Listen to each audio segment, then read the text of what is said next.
Assalamualaikum warahmatullahi wabarakatuh. Bismillahirrahmanirrahim. Nahmaduka ya ghafur ya syakur wa salli wa sallim barik ala sayyidina Maulana Muhammadin wa ala alihi wa sahbihi ajmain. Amma ba'du. Saya sering komplain ya sama beberapa orang-orang soleh. Saya komplain betul, bukan komplain nanti komplain. Dia itu mijazai saya wiridan la ilaha illallah panjang terus ruwet gitu. Terus saya nggak hafal-hafal, saya dimarahin. Gus, kamu itu cerdas, kalau ini gue udah hafal-hafal. Memang saya sengaja tidak saya hafalkan. Yang ada tambahan-tambahannya itu Pak Kures. Banyak tanya. Kenapa? Nanti ke rumah saya, nanti tak kasih tahu. Tak kasih tahu itu si orang soleh ini nangis tobat. Padahal soleh, tapi dia hanya soleh perilaku, tidak soleh secara keilmuan. Jadi juga harus tobat dia. Saya cerita. Di antara perlawanan ahli hadis adalah kalau hadis itu ditambahin, misalnya gini, mangqala la ilaha illallah mi'ata marrah dakhalal jannah. Jika kalau bapak kamu meninggal baru baca la ilaha 50 kali, wah sayang tidak sampai 100 sudah mati. Jadi berkahnya ada hitungan itu luar biasa. Tapi kamu nganggap biasa, makanya kita harus konsisten. Hadisnya hanya mangqala la ilaha illallah dakhalal jannah. Jangan kamu tambahi mi'ata marrah, jangan kamu tambahi sekian-sekian, itu bahaya. Nah sekarang itu krisis keilmuan karena agama ini diambil oleh, ya bisa dikatakan hal-hal yang besar, kayak acara-acara yang besar. Meskipun ini pas acara besar, justru itu saya ngomong ini supaya sama-sama ingat. Jadi yang dikatakan agama itu nurun yamsi bihi finnas, menjadi nur yang menyinari hati manusia. Bukan tentang ormas besar, masjid besar, kampus besar, itu bagian dari itu. Tapi ini bukan segala-galanya. Sehingga semua orang itu perasaan hubungannya dengan Allah itu privat, tidak diambil alih oleh ormas besar atau lembaga besar atau komunitas besar. Ini penting supaya orang itu merasa bagian dari hamba Allah. Makanya ada munajat, ada beberapa ibadah yang tidak disunatkan jamaah. Ini kan unik, Islam itu mengharuskan jamaah. Tapi ada ibadah-ibadah yang malah tidak disunatkan jamaah, sehingga orang hubungannya dengan Allah. Saya itu punya kitab, makalahnya Abu Hasan Asyadzili yang menjadi Thariqah Syadziliyah. La tansur ilmaka li yusaddiqakan nas walakin insur ilmaka li yusaddiqaka Allah. Kamu jangan pernah menyebarkan ilmu supaya diapresiasi manusia, tapi sebarkan ilmu supaya diapresiasi Allah Subhanahu wa taala. Makanya saya tetap, meskipun kata orang banyak saya ini kiai terkenal, saya itu merasa ibadah saya itu ikrar, mengakui fungsi-fungsi kiai yang di kampung-kampung. Dulu Nabi itu penghormatannya sama orang yang melakukan fardu itu luar biasa. Uwais Al-Qarni itu tetangganya sudah dosowan Nabi. Uwais Al-Qarni itu belum, karena ibunya itu egoisnya minta ampun, nggak mau ditinggal, kemana-mana minta digendong. Tapi Nabi malah ngendikan khairul qurun Uwais Al-Qarni, orang terbaik tabi'in itu Uwais Al-Qarni. Umar kalau kamu ketemu minta, karena dia fanatik mengelola fardu apa? Ya, seperti misalnya peristiwa kamu pejabat, pas daerah kamu ada musibah banjir, kamu tinggal itikaf di Ka'bah, tapi orang nggak anggap itikaf itu ngawur itu mesti orang itu, karena meninggalkan fardu apa? Ain. Saya di sini kata orang banyak kan keren, misalnya sama ahli tafsir Profesor. Tapi misalnya saat ini istri saya sakit atau anak saya pasti dianggap ngawur itu, karena meninggalkan fardu ain. Jadi fardu ain itu menurut saya segala-galanya. Makanya saya sering ngaji di majelis saya itu, saya sering cerita. Kata Allah dalam hadis qudsi, "Ma taqarraba ilayya 'abdi bi syai'in ahabba ilayya mimma aftaratuhu 'alaihi." Tidak ada ibadah yang paling saya sukai sebagaimana ibadah orang melakukan fardu. Jadi fardu ain ini adalah konstitusi. Berarti orang-orang yang sekarang nyari makan untuk keluarga dan statusnya fardu ain itu lebih keren ketimbang misalnya orang nyari kekayaan untuk rofahiyah, untuk takmilah, untuk penyempurnaan, untuk sekunder. Nah di sini pentingnya peletaan hadis, orang miskin itu masuk surga lebih dulu 500 tahun ketimbang orang. Tapi saya bilang ke santri-santri saya, tapi jangan kamu berpikir kalau Bilal itu surganya lebih dulu ketimbang Abu Bakar. Karena Abu Bakar ini jauh punya kebaikan di luar kebaikan sabar sama miskin, yaitu fungsinya menjadi fondasi Islam, yaitu kalau ingin menjadi orang miskin yang cepat masuk surga tadi, semua perilaku Anda adalah fardu ain. Semua perilaku Anda adalah fardu. Itu kan ya berat. Mama itu pernah ada perempuan agak suka musik. Terus Imam Malik bilang, kamu nggak boleh gini. Imam Malik, agama itu tidak milik kamu. Laisa ilaika, wilayah itu tidak wilayah kamu. Imam Malik bingung kan? Jadi kita mohonnya, makanya Nabi ngintikan wa qurratu aini bis supaya kenikmatan yang boleh itu benar-benar mencukupkan kita untuk tidak berkebutuhan maksiat. Tentu kita tetap manusia, makhluk khata' manusia. Makanya ulama-ulama dulu itu kalau naik gunung atau sendiri ngendikan gini, ainal muluk biyadillah. Enaknya apa jadi raja dibanding kenikmatan saya yang sekarang munajat sama Allah. Itu solusi yang paling real, karena kalau kita pakai solusi itu haram, itu apa, nanti dianggap ketinggalan zaman. Pokoknya repot. Makanya itu hebatnya Allah Ta'ala ketika ngendikan tentang makanan kulu wasrobu, ketika cerita buah-buahan mata allakum wali an'amikum, kamu nikmati, supaya diharapkan dari menikmati yang boleh itu kemudian kita tidak berkebutuhan mendapat nikmat lewat apa? Masih. Jadi di antara kebaikan agama ini memang selalu berharap. Mungkin anak-anak kita sekarang nakal, nanti enggak. Ini sekaligus jawab ibu-ibu tadi. Kalau ada gugat anak-anak, terus mereka gugat, gimana kok saya ditetir punya ibu ini, juga repot. Jadi repot juga kan. Jadi kadang-kadang orang itu senang gugat anak. Kalau anak kita gugat orang lain punya ibu menteri, punya ibu dosen, saya kok punya ibu gini, ya repot juga kan. Jadi makanya dikurangi lah komplain anak. Kalau kita dikomplain balik juga repot. Jadi artinya ya hidup itu memang nggak pernah ideal, meskipun itu di zaman Nabi. Makanya kata ulama, yang ideal itu nabinya. Kalau zaman mulai dulu ya sama, di Mekah dimusuhi kafir Mekah, di Madinah dimusuhi orang munafik. Ya tetap saja ada saja yang namanya problem. Karena dunia ini liyabluwakum ayyukum ahsanu amala. Ya jadi untuk mengelola anak, mengelola istri atau mengelola suami sama itu tetap inna min azwajikum wa auladikum aduwwal lakum. Ada sisi mungkin kita anggap anak, suami atau istri itu problem, tapi kata Allah wa in ta'fu wa tasfahu, kalau kamu anggap legowo dengan fakta-fakta yang kita. Karena kalau kita tidak legowo, itu zaman Nabi itu ya ada sahabat yang nggak tadi sampai wa kana yulaqqabu khimaran, itu redaksinya sampai situ. Dulu sahabat antara Ali dan Muawiyah atau Sayyidina Ali dan Sayyidina Muawiyah itu ya perang konflik.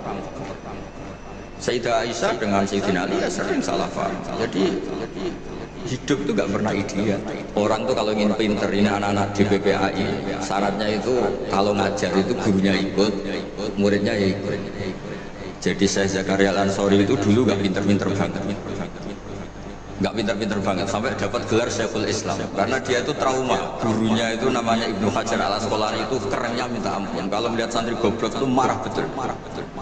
Kalau sekarang punya santri goblok kadang seneng karena nggak nyanyi kiainya. Itu kalau ada anak UII terus dapat gelar apa di Harvard, yang bingung Pak, rektor. Saya aja ada sampai kayak gitu. Punya murid itu pinter sekali, namanya Ibnu Hajar Al-Haytham. Makanya kata saya Zakaria ini, saya kalau mau ngaji ya bingung karena guru saya itu kerennya minta ampun. Kalau mau ngajar ya bingung karena murid saya ini pinter, ditipu gak bisa. Ternyata itu bikin pinter. Ya saya sekarang di sini mau ngomong seenaknya itu ada Prof Kores, ada Dr. TGB itu kan kayak tukang koreksi, jadi repot nanti kalau salah.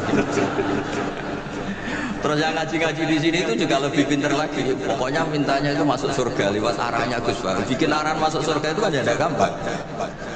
Tapi saya pastikan delalah Nabi hanya ngendikan maqala la ilaha illallah dakhalal jannah. Saya sering komplain ya sama beberapa orang-orang soleh. Saya komplain betul, bukan komplain nanti komplain. Dia itu mijazahi saya wiridan la ilaha illallah panjang terus ruwet. Terus saya nggak hafal-hafal, jadi dimarahin. Gus kamu tuh cerdas, kalau ini gue udah hafal-hafal. Memang saya sengaja tidak saya hafalkan. Yang ada tambahan-tambahannya itu Pak Kures. Banyak kan? Kenapa? Nanti ke rumah saya, nanti tak kasih tahu. Tak kasih tahu itu si orang soleh dia nangis tobat. Padahal soleh, tapi dia hanya soleh perilaku, tidak soleh secara keilmuan. Jadi juga harus tobat dia. Saya cerita. Di antara perlawanan ahli hadis adalah kalau hadis itu ditambahin, misalnya gini, mangqala la ilaha illallah mi'ata marrah dakhalal jannah. Jika kalau bapak kamu meninggal baru baca la ilaha 50 kali, wah sayang tidak sampai 100 sudah mati. Jadi berkahnya tidak ada hitungan, itu luar biasa. Tapi kamu nganggep biasa, makanya kita harus konsisten. Hadisnya hanya maqala la ilaha illallah dakhalal jannah. Jangan kamu tambahi mi'ata marrah, jangan kamu tambahi sekian-sekian, itu bahaya. Sehingga ketika ada hadis mangkana akhiru kalamihi la ilaha illallah ditambahi akhir, orang yang akhir kalamnya la ilaha illallah dakhalal jannah, yang di akhir kata-katanya la ilaha illallah, perkataannya. Itu ada orang mau mati, sudah mengafatkan la ilaha illallah, tapi terakhir terus bilang, jangan lupa ya BPKB-nya ditebus. Itu anaknya suasanya itu minta ampun.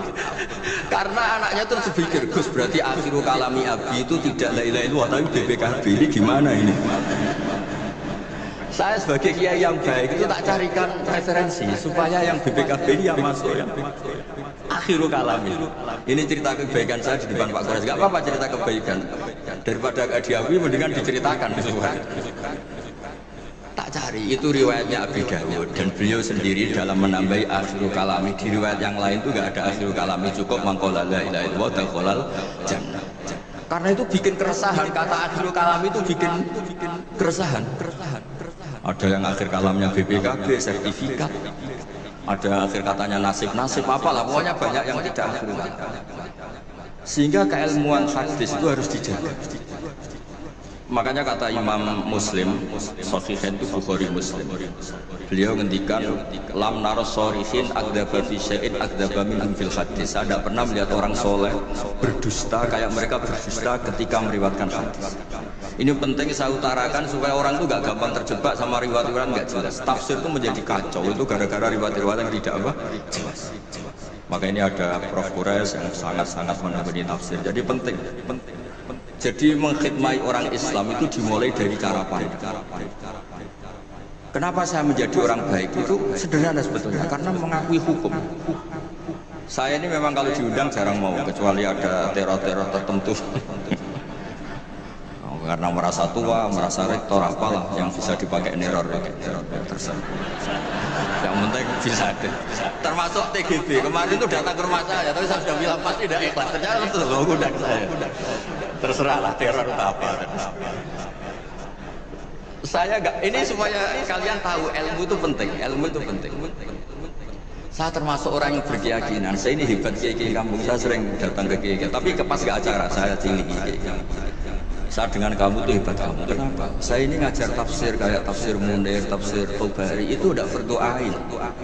Kamu di kampung bikin madin, ngajarin aqaid khams itu berdoain. Ganjarannya orang yang melakukan berdoa itu lebih keren ketimbang yang melakukan fardu kifayah. Jadi kamu lebih hebat dibanding saya.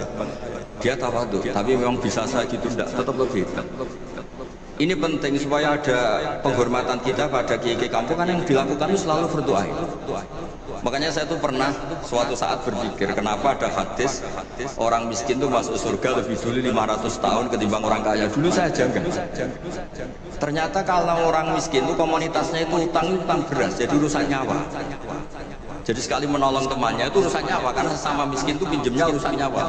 Beras, minta anterin ke rumah sakit pas sekarat. Kalau orang kaya itu nganterin rumah sakit karena mau ke salon, penyakit kulit, kan nggak penting-penting gitu. Sehingga surganya agak lambat, karena yang dilakukan selalu tidak penting. Kalau orang miskin yang dilakukan selalu apa? Penting. Tapi masalahnya zaman akhir orang miskin banyak melakukan yang tidak penting, itu masalah. Itu masalah itu. Itu nggak sesuai rencana Nabi. Tingginya Nabi itu kalau sudah miskin ya selalu apa? Penting. Ternyata banyak orang miskin yang perilakunya tidak penting. Karena saya pernah didatangin ibu-ibu itu miskin, Gus doain saya kaya. Suami saya itu nganggur, saya bilang kamu siap kalau suami kamu kaya. Nanti rumahnya gaji bagus, mobilnya bagus. Lama-lama yang dievaluasi Anda, rumah bagus, mobil bagus, kok istrinya begini. Terus dia cerita, udah Gus gak jadi, ya miskin gak apa-apa. Jadi saya ini kan dia, ya aneh-aneh, orang itu aneh-aneh. Pertama yang dievaluasi mobil, rumah diganti, lama-lama Anda. Suami kamu punya potongan gitu? Iya Gus, kayaknya iya. Sudah Gus, biarin miskin aja sampai mati. Ya alhamdulillah sampai sekarang miskin dan syukur karena berkahnya ilmu itu. Jadi saya mohon yang di forum-forum terhormat kayak ini juga mengapresiasi mungkin beberapa saudara kita di pedalaman Papua bikin jembatan darurat, di pedalaman Sumatera Aceh bikin apa yang memang mendesak. Sehingga yang namanya berdoanya penting sekali. Saya punya riwayat dari kitab Ibnu Hajar al-Asqalani tadi, gurunya saya Zakaria. Ketika nanti di mahsyar dan secara lahir teks hadis, seorang lagi secara lahir teks hadis itu Allah itu nimbalin Rasulullah Muhammad dan Jibril, berarti tiga, Allah, Jibril sama Rasulullah Muhammad. Terus nabi-nabi datang dan dalam jumlah yang istilahnya itu makom sayyidul awwalun wal akhirun, satu makom yang semua orang itu ingin, semua orang kena hisab, kena evaluasi, nabi-nabi ini dekat sama dia. Itu pertama yang dikatakan oleh Nabi matur ke Allah itu, ay rabbi ibaduka abaduka fi atrofil ardh, yang menyembah jenengan, yang mengesahkan jenengan tidak hanya kita, orang-orang di pelosok, di pedalaman semuanya mengesahkan jenengan, semua mentahlilkan jenengan, semua mentasbihkan jenengan, tidak yang sekedar di forum-forum kayak gini. Saya bilang iya. Nah sekarang itu krisis keilmuan karena agama ini diambil oleh, ya bisa dikatakan hal-hal yang besar, kayak acara-acara yang besar. Meskipun ini pas acara besar, justru itu saya ngomong ini supaya sama-sama ingat.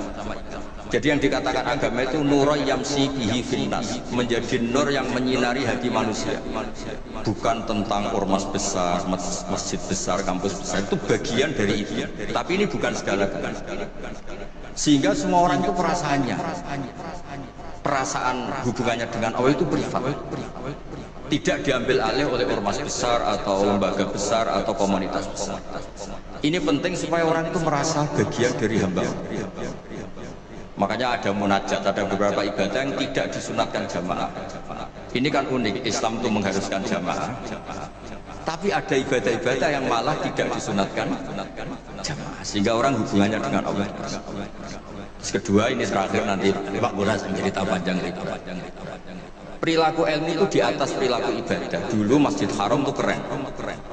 Tapi karena salah kelola, itu diisi berhala-berhala yang ingin dapat berkahnya Ka'bah. Jadi orang kafir itu unik, mensyirikkan Allah tapi dekat Ka'bah. Jadi percaya Ka'bah itu keramat, supaya Tuhan tidak dapat berkah malah diletakkan pinggir apa? Ka'bah. Jumlahnya 360 persen. Tapi di saat yang sama orang kafir itu jumawa, mereka ini orang-orang baik. Buktinya menjadi sadanatul bait, menjadi pelayan-pelayan Ka'bah. Nabi saat itu terpinggirkan, hanya sholat di Syi'bumina. Nabi dengan para sahabat itu makan daun, makan apa, dan sholat di Syi'bumina, tidak di tempat yang terhormat yaitu Al-Masjidil Haram. Ketika para orang kafir jumawa bilang, bagaimana Muhammad orang terhormat sementara dia ibadah saja di lereng-lereng gunung, sementara kita adalah sadanatul bait, kita adalah ahli sikoyatil had.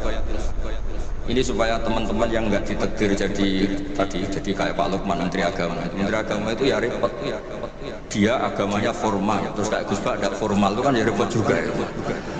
Makanya saya ini nggak pati berani sama Menteri Agama. Nanti dia anggap Islam saya tidak formal, nggak jadi kayak. Itu terus Allah ngedikan aja'altum siqayatal haji wa imaratal masjidil haram kaman amana billahi wal yawmil akhir wa jahada. Allah tuh bela Nabi. Jangan pernah pakai ukuran bahwa ibadah haji merawat Baitullah itu menjadi ukuran lebih baik. Ukuran lebih baik adalah ketika itu orang ibadah secara benar, yaitu tauhid. Ini orang sudah lupa bahwa pernah Allah itu kritik siqayatal haji wa imaratal masjidil haram. Makanya saya itu kalau ngelepas haji itu dulu sering ngelepas haji orang umroh. Sekarang kayaknya orang-orang trauma. Karena saya kalau ngelepas haji itu begini. Kalau menurut hadis yang sering dipasang di BRI, di BNI itu al-hajjul mabrur dan salahu jazaa'un illal jannah. Itu populer sekali hadis. Terus ini ngelepas orang haji, saya ngomong gini ngelepas orang haji. Tapi jenengan yang fakir sabar juga surga. Ibu-ibu nyabarin suami yang enggak jelas juga surga. Suami-suami yang nyabarin cerewetnya istri juga surga. Orang ingin haji enggak kesampaian tapi enggak ngomel-ngomel sama Allah juga surga. Kayaknya yang punya rumah itu kayak kecewa. Terus saya bilang enggak tahu saya. Terus saya bilang jenengan angsal kecewa kalian pulau, yang saya takutkan tuh kalau Allah yang kecewa kata saya. Karena saya diundang orang haji terus dalil-dalil haji yang lain ngenes ya, karena nggak bisa haji kan. Ternyata betul. Hampir semua yang hadir itu ngapresiasi saya. Gus matur nuwun Gus. Biasanya kiai-kiai itu kalau diundang untuk haji dalilnya haji terus bikin kita nelongso, bikin kita tersiksa karena kayak yang masuk surga itu yang haji saja kita ada masuk surga. Semenjak itu sudah terkenal. Jangan udah Gus Pak kalau ngelepas haji kan. Saya itu punya kitab makalahnya Abu Hasan Asyadili yang menjadi thariqah Syadziliyah. La tansur ilmaka liyusaddiqakan nas walakin insur ilmaka liyusaddiqaka Allah. Kamu jangan pernah menyebarkan ilmu supaya diapresiasi manusia, tapi sebarkan ilmu supaya diapresiasi Allah Subhanahu wa taala. Makanya saya tetap, meskipun kata orang banyak saya ini kita terkenal, saya itu merasa ibadah saya itu ikhlas, mengakui fungsi-fungsi kiai yang di kampung-kampung. Mereka itu, saya pernah punya teman itu nyuwun sewu, gobloknya itu gak ketulungan. Dia itu kerja di tengah hutan. Saya tidak tahu itu kalau ngapa ndak kerja di tengah hutan. Dulu nggak ada HP, saya disuratin. Gus gimana Jumatan di tengah hutan? Saya bilang kamu kan pernah ngaji. Kalau nggak kampung nggak apa, ada usah Jumatan duhur saja. Masalahnya komunitas saya bilang, wong Jumat kok duhur, jadi mintanya Jumatan. Pakai surat karena dulu nggak ada telepon, nggak ada. Saya bilang ya nggak apa-apa Jumatan. Dia masih punya sisa-sisa ilmu. Katanya kalau nggak 40, nggak kampung, nggak wajib Jumatan. Kamu tadi minta Jumatan, sekarang nggak mau Jumatan, ini gimana? Wes toh Gus, ini kan terkenal bodoh, jadi itu kewajiban orang alim mikir itu, nggak kewajiban orang bodoh mikir itu. Karena dia korban teori bodoh itu penting, kata dia. Nanti kalau dia mungkar nakir itu salah, orang bodoh kok ditanya, kata. Jadi memang agak direncanakan itu. Jadi ya bodoh pinter akhirnya dia. Setiap tanya saya, masa kamu udah bisa sendiri? Gunanya orang bodoh ya gini Gus, tinggal tanya enggak. Makanya yang hadir di sini juga penting itu. Tinggal minta resep Gus Bak, cara masuk surga, masuk sudah Gus Bak, masuk enggak penting, yang penting resepnya. Nah, akhirnya saya kan nyari-nyari gimana supaya ada Jumatan seperti itu. Nah ini yang terus saya bilang, kamu sama saya itu keren kamu. Kenapa Gus? Kamu nanti dikholi karena pendiri masjid. Makanya saya pernah cerita ini sampai kiai itu nangis. Orang itu kalau kiai kampung itu pendiri masjid kadang dikholi. Kalau sudah kiai top itu bisa aja disangoni pakai uang kotak masjid kata saya. Ini bukan nyindir, bukan semua orang tuh ngerti. Jadi memang dulu Nabi itu penghormatannya sama orang melakukan perbuatan itu luar biasa.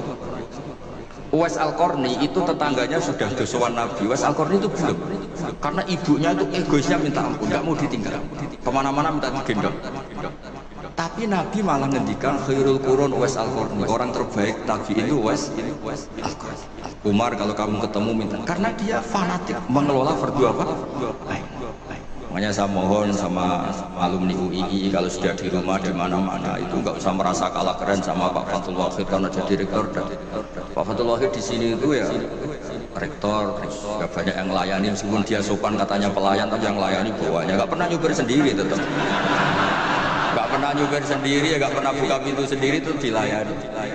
Tapi kalau kamu di kampung jadi kiai musola terus miskin, yakinlah pendiri, statusnya apa?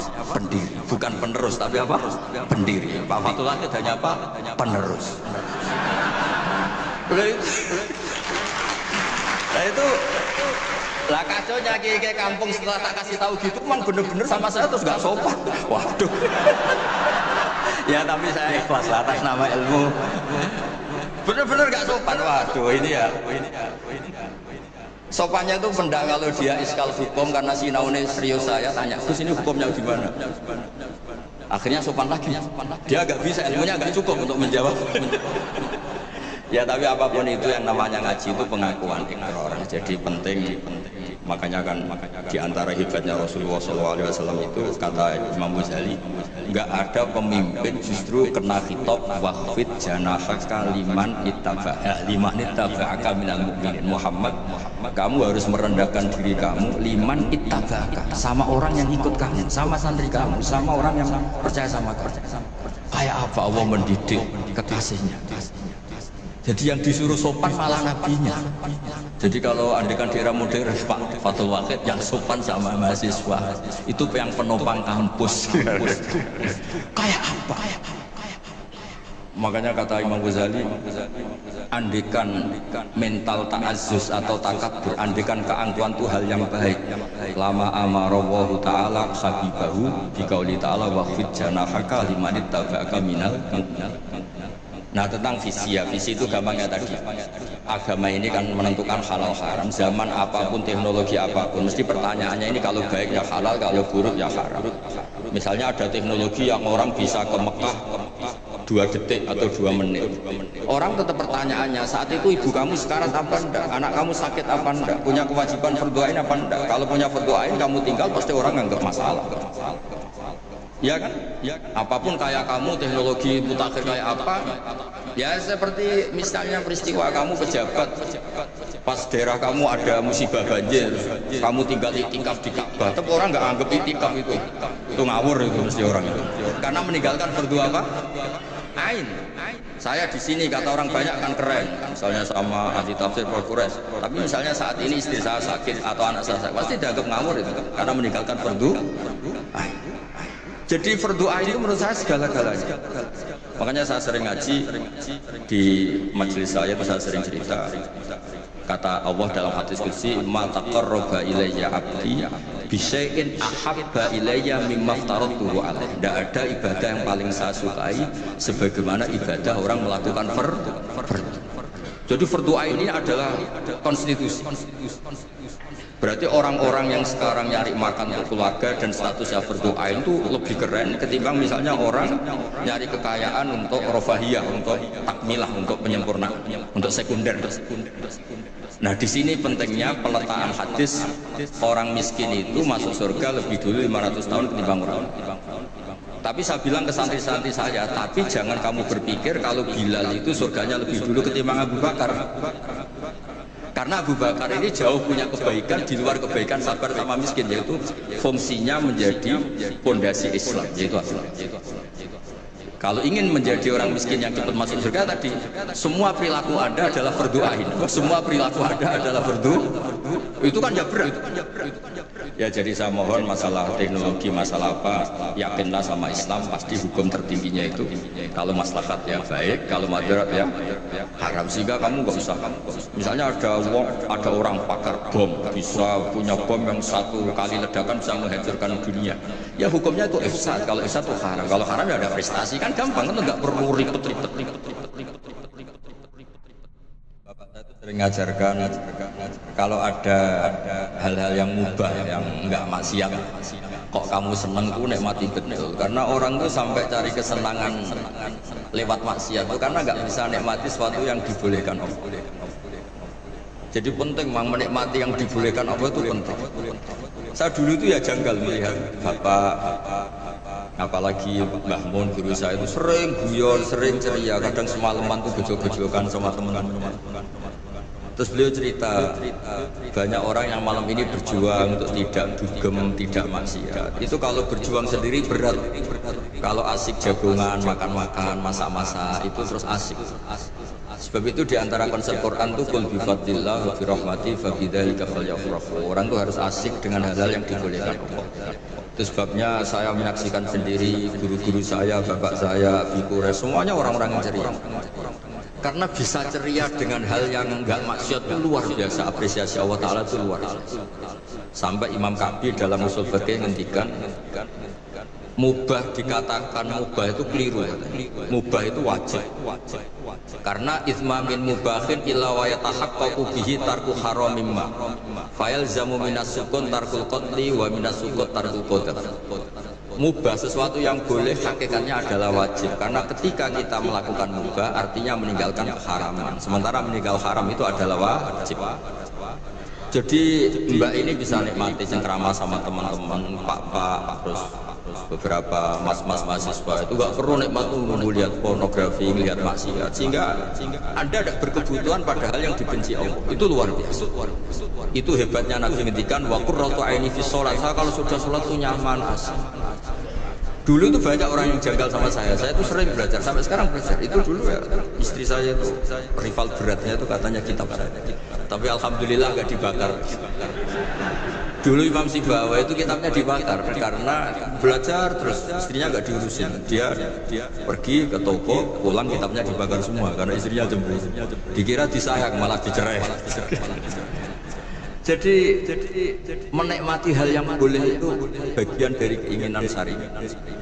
Makanya saya sering cerita riwayat meskipun enggak sohe-sohe banget tapi digunakan ulama kan.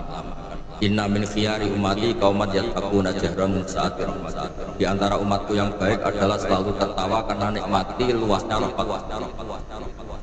Saya dulu ya janggal melihat bapak itu, kalau ada orang miskin rokok satu ngutang lagi, ngopi nyatet lagi, ngutang lagi, tapi meleteknya minta amu dulu. Bapak tuh senangnya bukan main sama orang itu. Saya tanya kenapa senang? Itu sekali gak nikmati hidupnya, gugat Tuhan. Iri sama Pak Rektor, sama Menteri, repot biar dia bangga dengan dirinya sendiri. Semoga itu cara dia mengakui Tuhan sebagai Tuhan. Karena orang-orang miskin kalau digugat itu wah ngeri. Itu kan ya coba misalnya nyon orang kan kalau susah itu kan ngomongnya sekenanya. Wah enak kiai itu gini dapat uang, dapat kehormatan, saya dapat apa? Tapi berkahnya dia nikmati ngopi, rokok, utang tuh dia bingung-bingungnya sendiri, punya dunia sendiri malah selesai. Makanya Imam Malik ketika digugat banyak dak gumba masona biar sudah asal gak maksiat biar. Imam Malik itu pernah ada perempuan agak suka musik. Terus Imam Malik bilang, kamu gak boleh gini. Imam Malik, agama itu tidak milik kamu. Laisa ilaika, wilayah itu tidak wilayah kamu. Imam Malik bingung kan? Jadi kita mohon semohon-mohonnya, makanya Nabi ngendikan wa qurratu aini bisolat, supaya kenikmatan yang boleh itu benar-benar mencukupkan kita untuk tidak berkebutuhan maksiat. Tentu kita tetap manusia, makhluk khata' manusia. Makanya ulama-ulama dulu itu kalau naik gunung atau sendiri ngendikan gini, ainal muluk biyadillah, enaknya apa jadi raja dibanding kenikmatan saya yang sekarang munajat sama Allah. Itu solusi yang paling real, karena kalau kita pakai solusi itu haram, itu apa, nanti dianggap ketinggalan zaman. Pokoknya repot. Makanya itu hebatnya Allah Ta'ala ketika ngendikan tentang makanan kulu washrobu, ketika cerita buah-buahan mata Allahkum wali an'amikum, kamu nikmati supaya diharapkan dari menikmati yang boleh itu kemudian kita tidak berkebutuhan mendapat nikmat lewat apa? Maksiat. Jadi keunikan agama ini adalah yang maksum, yang terjaga dari salah itu hanya Nabi Muhammad SAW.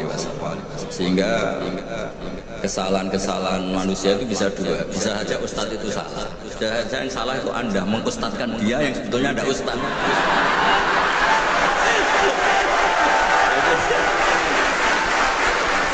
Mengustadkan orang yang sebetulnya tidak ustadz.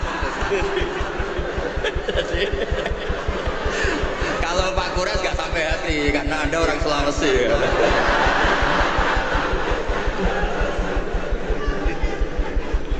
Ya, ini yang dari UMS ya. UMS Solo itu. Itu yang penting yang terakhir aja dapat beasiswa tadi doanya.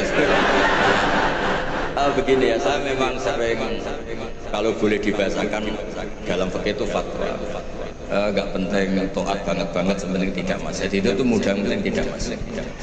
Sesuatu itu bisa sangat akademik, sangat keilmuan. Misalnya kita bilang racun itu membunuh. Itu yang mengatakan itu sudah memenuhi kewajibannya mengingatkan kalau racun itu membunuh. Ketika ada orang tetap minum racun itu bukan kesalahan yang mengingatkan, kesalahan yang tetap minum racun. Dan kenapa menjadi mudah? Karena untuk memenuhi kebutuhan haus itu gak perlu racun sehingga mudah. Maksiat juga sama, saya sering bilang, bapak saya itu nasihat paling sering itu kalau ada hiburan mubah, hiburan yang dibolehkan Allah kok kamu seneng tuh nikmati. Makanya itu sirinya, kiai itu suka gojol-gojolkan, suka guyon, suka ngomong yang gak penting. Itu sebenarnya perlawanan dirinya, mungkin ya tetap namanya manusia ingin maksiat. Tapi ternyata untuk ceria, untuk seneng itu tidak sampai seperti ini. Pernah ada kiai itu gak pernah tahajud, gak pernah witir, tapi tiap malam tuh guyon. Suatu saat ada yang tanya, kenapa engkau kiai sering guyon? Dia bilang, saya ini termasuk jenis yang agak-agak hiper. Jadi untuk melupakan itu harus guyon terus itu. Jadi yang penting itu nggak maksiat, itu memang penting. Nah nanti kalau makom itu dinaikkan lagi, wa qurratu aini fi sholat, memang hiburannya itu sholat. Makanya Nabi itu Aisyah itu cantik, Sayyidah Aisyah itu cantik, dan kalau tidur itu sengaja di terlentang di depan Nabi. Perlu dicatat Aisyah itu perawan dan cantik. Itu Nabi tetap sholat. Kenangannya Sayyidah Aisyah, kalau sujud kaki saya tak tekuk, tapi kalau beliau berdiri tak sholat kaki. Tetap saja sholat. Malah beliau pamit dari ini ata'abbadu li Rabbi. Saya pamit ya maklumi, saya ini baru asik dengan Allah. Ini pasti hadirin nggak terima semua. Wah itu nggak bisa, Gus, berat. Kalau menurut saya Anda lebih bisa, karena istri kamu pasti nggak mau. Ini nggak mau. Itu pernah ada hadis, ini betul, ini hadis sahih. Suatu saat Nabi itu sudah sholat di majelis, sudah mau takbir, ingat belum mandi junub. Ini kan kulil haqqo ya. Terus Nabi pulang terus mandi junub, terus bilang saya lupa nggak mandi junub, makanya saya pulang mandi junub terus. Ada yang tanya, Gus, masa Nabi gitu? Ya kan ngumpuli istri itu kan halal, kenapa ada janggal? Masalahnya Gus, kita Kiai Indonesia tidak akan ngalami itu. Karena maunya itu jarang. Artinya gini, guyonan-guyonan to'at, guyonan-guyonan mubah itu bikin setan itu putus asa. Makanya resepnya Allah itu qul bi fadlillah wa bi rahmati fa bidzalika falyafrah. Coba ini majelis yang hadir buahnya. Padahal di sini enggak ada orang buka aurat, enggak ada yang jorok-jorok. Karena sebenarnya kita ini baik, kita ini menang. Saya yakin setan hari ini mungkin stroke, mungkin baru periksa. Mungkin baru di ICU ini. Karena ya tadi kok bisa kebaikan. Jadi Anda kalau ingin melihat di Quran itu ada ayat inna kaida syaitani kana dha'ifa. Setan itu punya lemah. Kalau setan sukses berarti gak ada orang ngaji, gak ada orang sujud, gak ada orang bersedekah, gak ada orang puasa. Ternyata tambah hari tambah banyak. Bahkan lembaga keislaman itu diuniversitaskan jadi Universitas Islam Indonesia itu. Yang dikomplain katanya mahal tadi itu terus rektornya agak terima, yang lain harus terima kan, tidak punya kepentingan menjawab, yang punya kepentingan kan rektor. Jadi nggak terima kalau solehnya nggak diungkapkan tadi berapa yang beasiswa.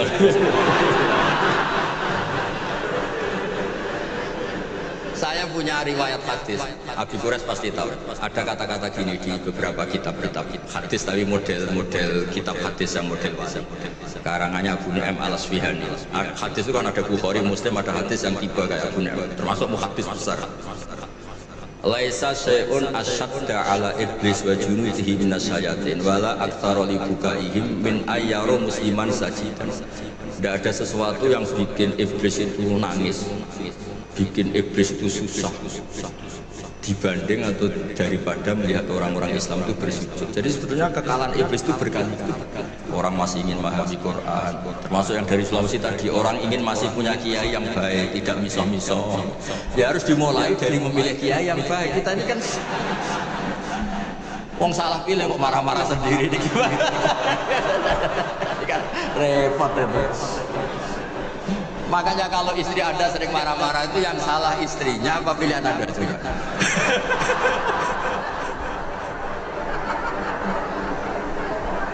Gimana itu jawabnya? Jadi ada cerita, ini faktual. Ideal itu memang nggak pernah ada. Dulu di era Nabi tanpa mengurangi hormat itu ada sahabat itu unik. Dia sangat mencintai Nabi tapi nggak bisa meninggalkan hobinya mabuk. Nggak, jangan ditiru mabuknya, ditiru fakta itu. Tapi dia kalau disuruh mabuk di tempat-tempat kayak gitu nggak mau, dia inginnya dekat-dekat. Sampai ada orang yang terus bilang, wah dasar kamu khimar. Nggak teruskan monyet ya, ini cerita asli. Dasar kamu khimar. Pak Quraisy pasti tahu hadis itu terkenal sekali, ada di Bukhari. Maka yulaqabu khimar. Oh ini sudah iya. Saya nggak butuh ianya rektor karena nggak tahu bilang iya. Butuh ianya ini.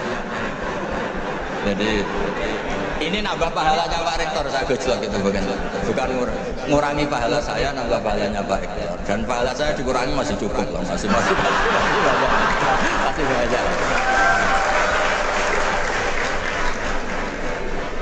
Sampai para sahabat bilang maaf taroma utia. Maksudnya kamu sering dikasih sanksi, dikasih apa masih tetap gitu. Sampai beberapa sahabat gak kuat terus melaknat dia. Terus Nabi ngendikan la tal'anuhu fa inni wallah la ara illa annahu ahabba wa rasulullah. Ada yang riwayat illa annahu yuhibbu wa rasulullah. Saya kecewa, tapi jangan kamu laknati. Saya masih melihat dia mencintai Allah dan Rasul.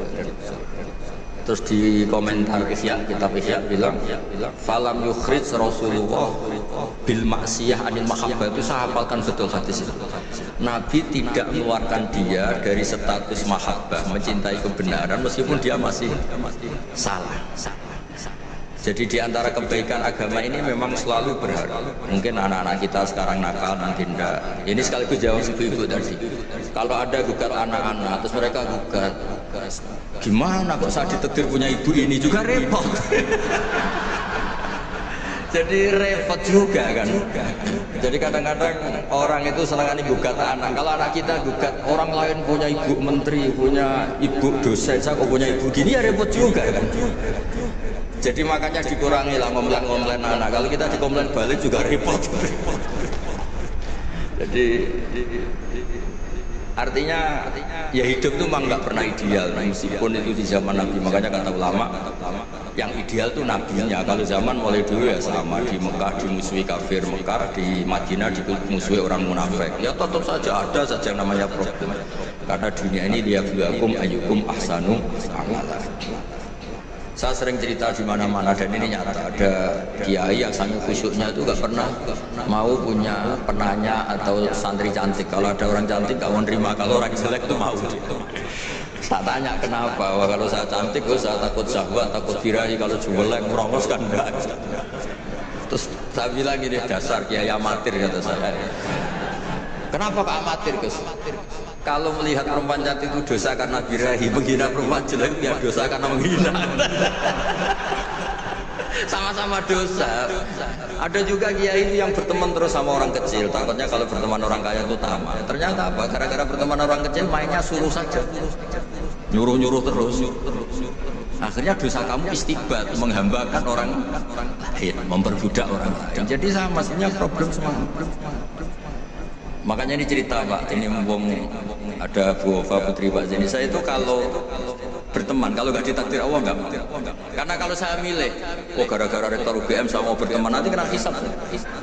Makanya ulama itu agak-agak angkuh, al ilmu yuk ta'ala. Jadi kalau Allah yang milih, itu yang tanggung jawab Allah. Tapi kalau saya yang milih, saya banyak punya teman jadi menteri. Padahal dulu kayak teman-teman Pak Fatul Wahid yang dikutus yang jadi menteri. Tapi saya nggak pernah mau. Alasan saya tadi, kalau saya yang ikhtiar, nanti tanggung jawabnya ke saya. Tapi kalau Allah yang menentukan, tanggung jawabnya dia Allah Subhanahu wa ta'ala. Makanya dalam ilmu tasawuf ada kata-kata kun muradan wala takun muridan. Karena sekali kita yang berikhtiar, kita yang disuruh tanggung jawab.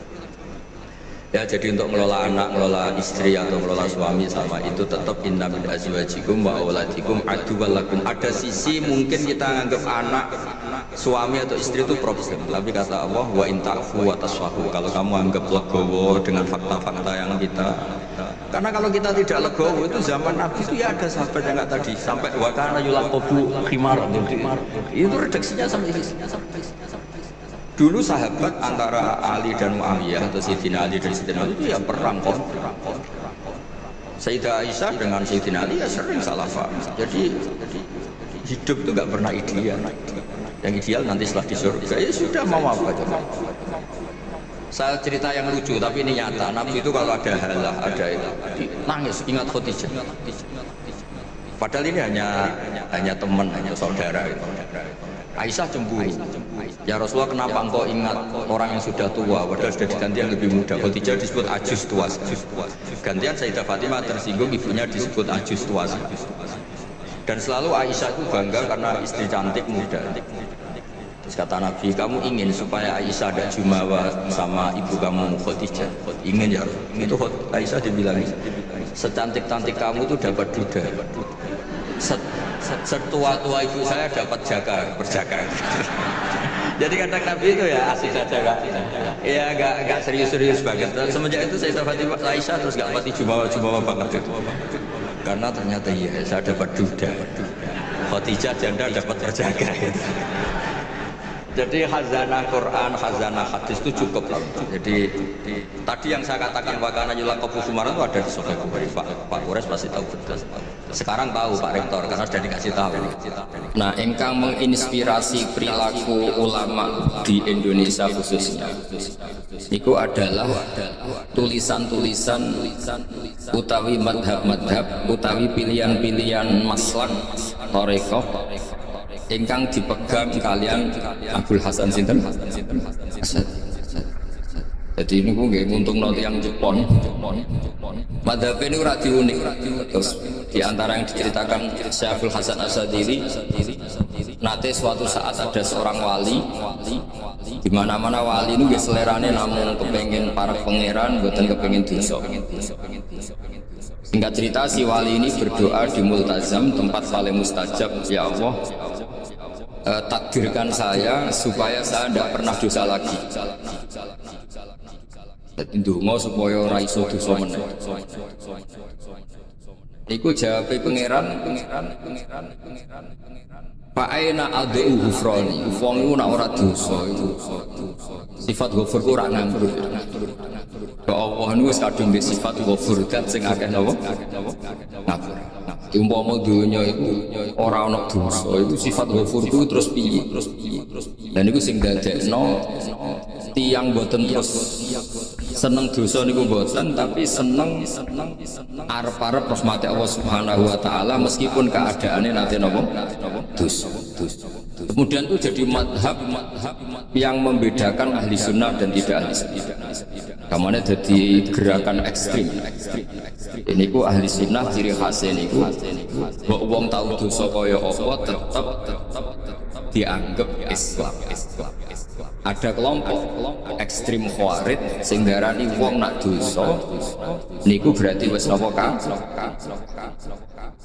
Jadi itu efeknya luar biasa dari mazhab-mazhab itu. Lalu kenapa mazhab Abdul Hasan Asadili yang kita pilih? Karena kalau orang Islam kamu kafirkan, itu buatan ketemu, cara akal ini buatan ketemu. Cara berpikir kita, masyhur Abdul Hasan Asadili ngatikan, wong iku nak kafir mulai cilik nganti 70 tahun. Kalau baleni malaikat tiang kafir cilik ngantos 70 tahun. Itu kan menjadi mukmin itu hanya dengan melafazkan syahadat la ilaha illallah Muhammadur Rasulullah. Niku hadhil kalimah satu ini. Kalimah syahadat. Niku saged ngilangi kekafiran 70 tahun. Artinya kalimat ini adalah kalimatun dakhala fihal kafiru al-islam atau kalimatun soro bihal kafiru musliman. Jadi ngaji rileks, ini tanamkan di hati.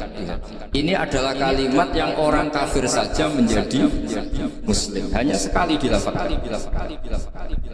Masa lalu dengan kalimat yang sama tiang muslim menjadi kafir.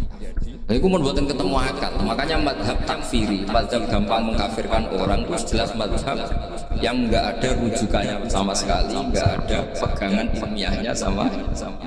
Wong kafir wae jadi Islam, mosok wong Islam jadi kafir. Mau perkara tahlilan nunggu tahlilan. Gara-gara tahlilane nyekel patok dianggap napa? Mergo dianggap jaluk napa? Jaluk baik. Lainnya Dewi Sayyid Muhammad masyhur di terjemah di seluruh bahasa di dunia. Wong-wong sing ngafirno iku mbok yo sekali-kali nginceng. Ceng-ceng iku ngrungokno. Lho kula nu sampean tahlil iku yo ora sendiri. Kadang sing tahlil yo rada kurang ajar. Kula niku ben nak mati nek sing tahlil nang Jepun ora sendiri. Mergo yo rada sombong lho wong tahlil iku yo kadang rada sombong. Misale ngeten, kula kiai ini jenengan. Dongane ngene ya Allah. Ini guru saya. Ingkana musinan fazid sani. Kalau dia baik, itu ya tambahlah kebaikan. Mosok murid muni gurune baik itu kalau itu, itu kan ngenyak uang. Ini soleh-soleh permanen dagup no. Jadi dungane itu ngeper. Ingkana musinan fazid. Wa ingkana musian kata jawasan. Kalau dia orang buruk, kalau beliau orang buruk yang koma. Maka orang-orang di luar sana yang mengatakan andikan tahlil itu baik pasti dilakukan sahabat, itu logika yang keliru. Sahabat nggak mungkin kan nahlili kanjeng Nabi ngendikan ingkana musinan, sido kafir ngoten niku. Wong kanjeng Nabi kok apike di ngendikano ingkana niku kafir. Wong Nabi kok ingkana andeng. Saiki pertanyaannya gini, kita sebagai kiai, sebagai guru, ku murid nak tahlil ya rada kurang ajar sih. Wong gurune kok diomongno ingkana musinan ambek ingkana musinan. Nah pertanyaannya gini, lepas dari kayak rada kurang ajar lah dalam tahlil itu rada kurang ajar karena nyebut guru ora rada kana musinan tapi ingkana musinan. Maksudnya kalau sampai sebagai murid kan benar rada kana musinan, guru saya benar-benar orang baik, bukan ingkana andekan orang. Tapi ada satu kepastian bahwa ini tidak minta sama mayit. Jadi tujuan kalau kita minta mayat itu salah sama sekali. Wong kita datang ke kuburan malah memintakan ampunan untuk mayit. Kok iso darani jaluk iku piye? Ya mergo mau didelok kok adoh. Ketoke ngatong ya berarti jaluk. Lah ya wong fatwa kok berdasar inceng-incengan kok adoh niku ora jelas ya fatwa. Paham gitu, terus jenengan kudu yakin bahwa mazhab kita itu yang benar, bahwa tahlilan di kuburan tidak kafir karena tidak minta ke mayit, malah memintakan untuk mayit atau memintakan ampunan untuk. Cuma redaksi sing rontok ngoten niku dikurangi. Nah kangge guru niku nggih dikurangi. Ya Allah, jenengan Maha Pengampun, kula suwun Gusti kula jenengan ampun. Dadi ampun ngangge donga sing teng salat mayit. Nah salat mayit itu kan memang ada sanatnya, memang semua bentuknya seperti itu. Tapi nek kuburan kula mboten nate donga teng Mbah Mun ngoten. Ya Allah, ini guru saya, Engkau anugerahkan beberapa ilmu, beberapa amal yang manfaat untuk orang banyak. Kula suwun jenengan zat sing Maha Pengampun. Dengan ampuni, dan buatan ngangge ingkana. Angen-angen muga aku dadi kiai iki tersinggung. Murid kurang ajar, masuk darani gurune apik iku andekan. Ya tapi berhubung ra paham ya alhamdulillah ya tahlil yang wali songo iku banter-banter nganggo mik. Lah sing kene paham ya rada risi. Piye? Wali songo darani ingkana piye wah. Dadi niku mareni mun kula suwun tahlil ya wa kiai sing alim ben rada bener. Tapi apa nyewa kula mboten purun. Kula nu gak ada pondok. Saya masyhur susah diundang orang kecuali yang ada hubungan guru dengan sarang. Karena beliau lama sekali ngajar di MGS. Ya Gus Maksum itu lama ngajar di MGS. Jadi saya itu hanya datang di orang-orang yang pernah khidmat di sarang. Terus yang pernah keluarga sepuh. Saya datang ke Jakarta ke Pak Kures Shihab itu ya karena Pak Kures itu lama sekali bikin diskusi tafsir. Akhirnya saya termasuk pengajar di sana. Jadi faktornya ya hanya karena bukan yang lain. Terus kalau suwun jenengan kedah yakin kalau faham takfir yang memudahkan mengkafirkan orang lain itu faham yang karena itu bahaya. Terus bahaya kedua secara fikih. Secara fikih itu nanti repot. Kalau nanti di salah satu seminar itu sudah mau ketemu satu narasumber yang gampang mengkafirkan orang. Itu separuh masjid kebetulan mereka banyak bisa ngaji itu terus gak sholat duhur. Gak sholat. Tanya sama mereka, lu kok gak sholat duhur sudah masuk waktu? Kan sholat hanya wajib untuk orang muslim, kita akan kafir. Ya karena dikafirkan tadi kan, kalau kita akan dikafirkan. Akhirnya gak kafir, sholat. Efek dari mazhab itu panjang. Kalau betul faham mereka itu betul, berarti yang sudah kafir, orang kafir itu wajib sholat enggak kan? Itu malah panjang kan, karena terus menjadikan orang Islam tidak tidak sholat. Nanti ke masjid tidak boleh, orang kafir tidak boleh masuk masjid. Itu efek fikihnya panjang. Jadi kalau suwon mazhab Wakil Hasan Asyadzili itu dipegang. Nah, itu madhab beliau itu implementasinya di kitab hikam. Karena hikam itu putu murid yang paling bisa mengimplementasikan, menjelaskan cara pandang madhab Abul Hasan Asyadzili sing dados tarekah Syadzili. Terus ketiga, itu cara pandang itu detail itu jelimet. Mesti sampai ora kepikiran. Misalnya begini, ketika ada orang salah jenengan marah, itu sebenarnya karena salahnya apa karena hal yang lain? Normalnya orang itu berpikir karena salahnya, itu keliru cara masyarakat. Pasti kamu marah itu karena ada hal lain. Misalnya kita pembantu, elek, fitting, mecahno gelas, mesti langsung bang. Alasannya mecahno, tapi nak sing mecahno itu wong ayu, gue iso ngamuk. Gue iso ngamuk wong ayu. Mecahno gelas lah, gelas lemari. Sama. Kamu janjian sama orang, wongnya nyulayani janji, mesti bok maki-maki. Katanya jam 10 kok udah datang gini-gini. Tapi kalau yang terlambat itu wong sing ngutangi kowe iso ngamuk orang sing ngutangi kowe. Atau sing terlambat itu komandannya, atasan kamu. Atau kiainya. Artinya gini, ketika kamu marah atas nama terlambat, itu sebetulnya karena terlambat atau karena hal lain.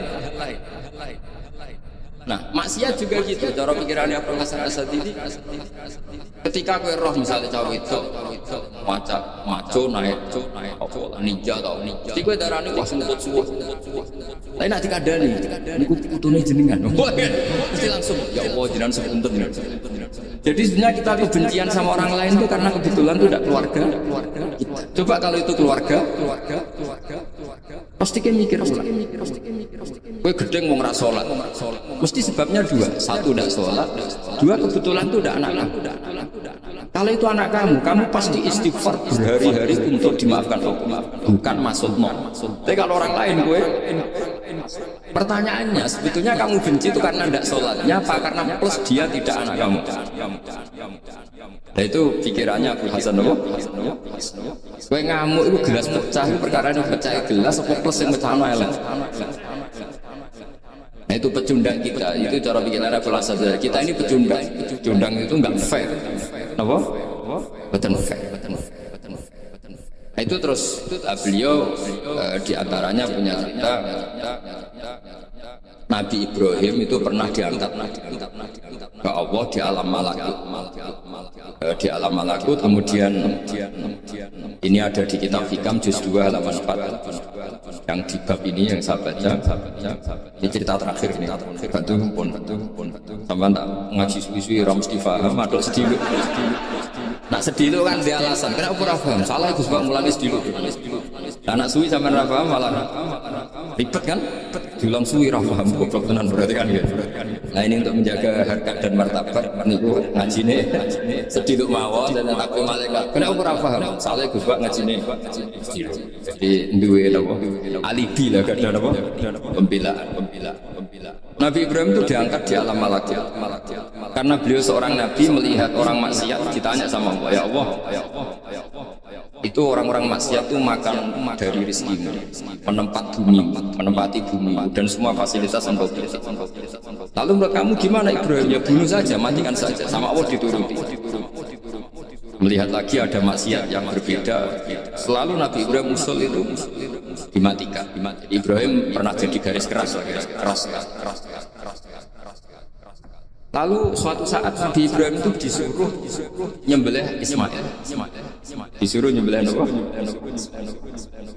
Baru disuruh nyembelih Ismail, Nabi Ibrahim tanya, ini anak saya ya Allah, ini samrotu fuadi, ini buah hati saya, kenapa engkau nyuruh menyembelih? Darah ngetikane pangeran, apa kamu tidak ingat ketika tak angkat di alam malakut beberapa hambaku kamu usul supaya tak bunuh? Cara Jawa ini, cara Jepang ini kira rasanya jadi aku itu pangeran sing gawe aku enak kowe usul-usul kon mateni. Saiki gentenan, iki anak sebelah. Rumang sama udah pangeran gak sayang. Kita dadekno nabi ku kon dakwah ora kon mateni. Nabi Ibrahim nangis. Nah inilah perbandingan bagi kita. Sebenarnya saat kita benci maksiat, itu sebetulnya di hati kita itu tidak hanya maksiat. Kita ada fairnya. Plus itu ada orang yang terkait dengan kita. Jika misalnya mau wangkel, penyanyi sempiye mau wangkel. Suatu saat penyanyi itu aku, masa gue belum jadi bojomu, hilang mangkelmu. Jadi pecundang, kita ini sebenarnya pecundang. Nah, syukur-syukur memang makom kamu sudah tinggi. Memang benar-benar benci karena maksiat. Paribasane wahyu belum Nabi tetap mangkel. Tapi saya tidak yakin. Soleh-soleh seperti ini imannya sampai seperti itu tidak yakin. Dan saya kalau yakin begitu berarti keyakinan salah itu salah dan bodoh. Karena itu enggak terbukti. Makanya ini kita baru kalian kitab hikam karena ini acara ngaji hikam Pulau Waos. Sedikit mawon kalau wawas ini jawabannya Nabi Ibrahim ketika disuruh nyembelih Ismail teng halaman 4 juz 2. Allahumma hadza waladi wa samratu fuadi wa ahabbun nasi ilayya. Fasami qailan yaqul ama tazkurul lailah allati sa'alta fiha ihlaka 'abdi. Awama ta'lamu anni rahimun bi ibadi kama anta saqiqun bi waladiki. Jadi Ibrahim anak kamu sembelih. Kata Ibrahim ini enggak mungkin Gusti, ini buah hati saya, kenapa engkau minta ini tak sembelih? Apa kamu tidak ingat mengusulkan saya menghabisi sekian hamba saya? Kalau kamu bisa sayang anak kamu, saya juga sayang hamba-hamba gue. Mikir. Jadi makanya kalau suwon kita ini hidup harus insaf. Nak kira dia duit itu yo mangkal tenan loro tenan. Bojomu mbok kon sabar pas kowe ra ngekeki dhuwit. Ku yo ra fair. Wis ben-ben ngamuk. Satu kelihatan cerdas. Memang kondisi enggak punya uang itu harus ditanggapi dengan marah. Masa diapresiasi. Pinter Mas kowe saiki dadi wong zuhud. Wah ya ribet kan, was jos mas sampean. Saya kira di duit sampean dari wong zuhud, wong waro, tapi ada mati bareng saya kira. Jadi sebetulnya Allah bikin emosi itu, andai kan boleh dibahasakan, mesti dipikir. Walau la tafwahin nasa fa'aduhum biba'ad lafaz sadatin. Jadi bumi ini sebaiknya itu diisi dengan sekian perbedaan. Tapi tidak konflik, perbedaan dengan konflik itu beda. Saya ulang lagi, bumi ini sebaiknya diisi dari sekian apa? Perbedaan, karena justru itu bagus. Saya itu berkali-kali bilang, andai kan tidak ada pikiran kedua, ini dunia ini sudah rusak. Harus ada pikiran kedua. Misalnya ono wong kok terlalu apik mbek kanca, mesti bojone sampel, wong gak men ngopi mbek kancane ra tau ngopi bojone. Tapi kalau ngopi mbek bojone terus, mesti kancane sing sampel. Wah, juk rabi lali kanca. Ribet. Manusa itu atas kula dugi mriki ini hormat Gus Mas. Ya mungkin tok ganjaran. Tapi untuk dosa sithik-sithik tinggal pondok. Jadi ya sudah. Ya mau tidak mau karena memang hidup itu tidak banyak pilihan. Ada orang sering ibadah di masjid sholat itu ya bagus. Tapi dia pasti tidak baik dalam sistem sosial. Umpama wong soleh kabeh ning masjid itu donya akeh sing maju. Karena tidak ada tim SAR paling murah. Loh iya kan, wong kecelakaan itu penolong pertama itu orang yang di masjid apa sing tukangnya dalam. Artinya sing di masjid itikaf mesti ra duwe ganjaran nulung wong kecelakaan. Artinya ada kebaikannya pasti nggak bisa dilakukan orang yang sedang di. Andai kan yang di jalan itu orang-orang soleh itu waduhnya sebagatun thayyibatu warabun. Loh iya betul. Nabi pernah ditanya sahabat, ya Rasulullah kita ini senengane ngegeng di jalan. Kata Nabi ya sudah nggak apa-apa asal aktu torek hak torek ya kamu memberi hanya jalan. Apa itu? Amar ma'ruf nahi munkar. Pasti nahi munkar sih. Misalnya di bis itu ada orang soleh mayoritas itu sing nyopet ya wedi mergo mesti ditabuki wong ati. Kalau yang di perapatan wong soleh kabeh sing beda itu ya izin. Mergo sing perapatan wong soleh kabeh. Nah, masalah iki ra soleh kabeh, kemari ribet kan gak soleh kabeh. Jadi sebetulnya Indonesia itu aman kalau yang di jalan itu soleh semua karena perempuan anak lewat gak ada copet semuanya. Maka di Islam itu menyebut kebaikan itu jumlahnya banyak sih. Tidak bisa kamu wah hebat wong sing ning masjid terus tidak bisa seperti itu. Andai kan semua orang di masjid, nah ono kecelakaan pertama yang nolong sih. Nah ono wong golek alamat itu takok sapa kabeh ning jero. Ribet kan? Nah, makanya ini Quran bikin aturan wala ta'udu bi kulli siratin tu'iduna wa tasuduna an sabilillah. Yang enggak boleh itu duduk di jalan sambil menggambil atau mengancam hal-hal yang baik. Tapi kalau duduk di jalan justru membantu hal-hal yang baik, maka ini disyariatkan oleh Jadi ini kita harus mulai mikir. Jadi walhasil ngendikane kita hikam, bayangkan yang maksiat itu anak kamu, istri kamu. Pilihan kamu itu memaafkan dan minta dimaafkan oleh Allah. Tapi ketika orang lain kamu minta supaya dilaknati Allah. Ini tidak fair. Ya kita diajari guru kalau minta ampun firli wali daya wali jami'il muslimina wal muslimat. Masih dikata wali jami'il muslimina wal muslimat wal mu'minina. Itu filosofi yang luar biasa, kata jami, semuanya ya Allah kau maafkan. Bukan keluarga saya tok, siapapun yang berkontribusi terhadap Islam ini kau. Begitu juga di muqaddimah khutbah kula suwun harus ditradisikan wala alihi wasahbihi ajmain. Kata ajmain ini kata pembeda. Mungkin orang baca hanya rutin, tapi kita yang nekuni ilmu ajmain ini kata kunci.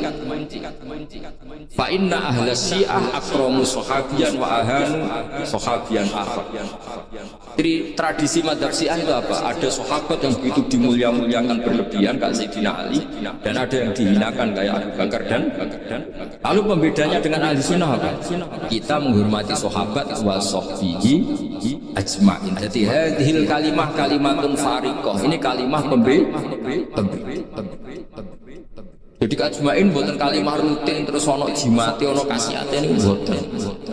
Kita maklumatkan ke seluruh dunia bahwa mazhab ahli sunnah ditandai dengan wa ala alihi wa sahbihi ajma'in. Ane dawe Hasyim wa nukrimu ahlal bait wa nukrimu jami'a ashabi Rasulillah sallallahu alaihi wasallam. Wa nukrimu jami'a ashabi Rasulillah sallallahu alaihi wasallam. Ciri utama mazhab ahli sunnah apa? Menghormati keluarganya Nabi dan menghormati seluruh, ada kalimat apa? Seluruh. Jadi kata ajma'in itu kalimatun fariqah atau kalimatul fasl. Kalimat yang membedakan mana mazhab Syiah dan mazhab ahli sunnah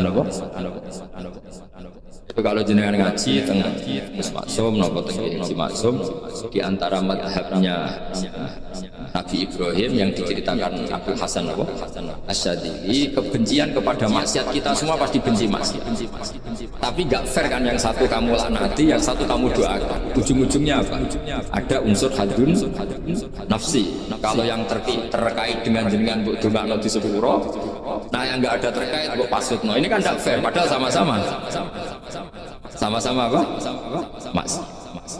Kalau suwon polemik tentang ketentuan gimana hukumnya ziarah kubur, ya hukumnya baik karena mendoakan atau memintakan ampun untuk yang bukan meminta sama yang Dewi Said Muhammad kena arah percaya om ditolak waduh pancen yo ngeri kan patok itu sak-sak bariku ndonga ditolak waduh kan jaluk kuburan padahal mayite ngeluh ngeluhe perkara mau kadang nek kiai ini rapati iso ngaji wa men ingkana wali udarane napa ya Allah, jika mayit ini andekan mayit ini baik maka dan andekan tidak lu cara kowe dadi mayit bocah ora jelas oh mayit. Nah makanya ini cobalah kalau sholat jenazah ada apa-apa doa itu karena sanadnya seperti ini.